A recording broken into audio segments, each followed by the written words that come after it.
खंड 5 में हमने देखा कि कैसे बेरोजगारी केवल अर्थ का अभाव नहीं है, बल्कि उस अर्थहीनता का अनुभव है जिसमें एक संवेदनशील मनुष्य धीरे धीरे अदृश्य हो जाता है।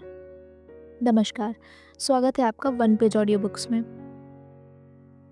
दीवार में एक खिड़की रहती थी। इसके भाग 6 में हम देखेंगे कि कैसे शिक्षक की खिड़की से बहुत कुछ दिखाई देता है, लेकिन वह जो देखता है वह एक दृश्य मात्र नहीं होता। वह केवल सड़कों, लोगों, कपड़े सुखाती लड़की, उसके पिता की चाल या बच्चों के शोरगुल को नहीं देखता, बल्कि वह समाज के भीतर चल रहे अदृश्य विमर्शों को महसूस करता है। जैसे वह लड़की समाज का एक प्रिज्म हो, जिसमें होकर सारा जीवन अलग अलग रंगों में बिखर रहा हो।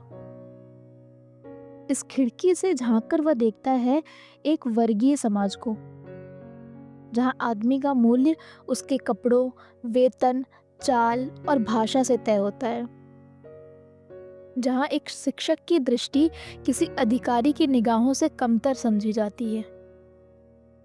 वह देखता है कैसे लड़की का पिता समाज के कई अन्य पुरुषों की तरह अपनी बेटी के जीवन को लेकर उस दृष्टिकोण से सोचता है जिसमें सम्मान की परिभाषा लड़की की आज़ादी नहीं, बल्कि उसकी सामाजिक स्वीकार्यता से जुड़ी है। खिड़की से बाहर वह देखता है मध्यम वर्गीयता की एक गहरी परत, जो बाहर से विनम्र, मर्यादित, सुसंस्कृत लगती है, लेकिन भीतर से भयभीत, असुरक्षित और आकांक्षाओं से कुचली हुई है। यह समाज बदलाव से डरता है, कल्पना को हंसी में उड़ा देता है और उन सभी को तिरस्कृत करता है जो अपनी दुनिया खिड़की से देखने की हिम्मत रखते हैं। शिक्षक को यह भी समझ आता है कि खिड़की से बाहर जो कुछ दिखाई देता है वह उतना ही संपादित और संयमित है जितना एक अखबार का पहला पन्ना। यह बाहर की दुनिया दरअसल एक आभासी यथार्थ है, जहां हर कोई अपने चेहरे पर मुखौटा लगाए चल रहा है।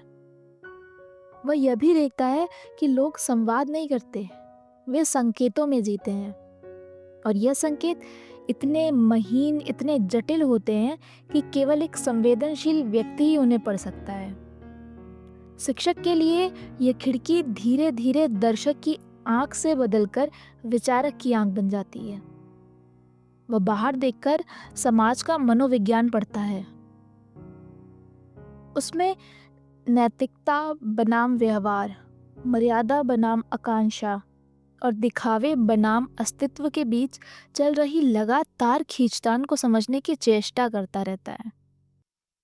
खिड़की उसके लिए एक मानसिक चौखट है, जिससे बाहर झांकना केवल सामाजिक नहीं, दार्शनिक अनुभव बन जाता है।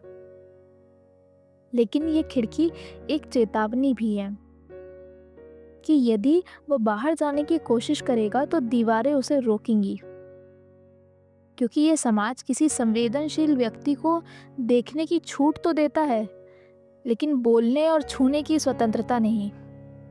यहाँ लेखक विनोद कुमार शुक्ल जी एक सूक्ष्म टिप्पणी करते हैं कि हमारी आधुनिक दुनिया में प्रेक्षक होना सबसे सुरक्षित स्थिति है, क्योंकि भाग लेने की कोशिश करना आपको समाज के निशाने पर ला सकता है।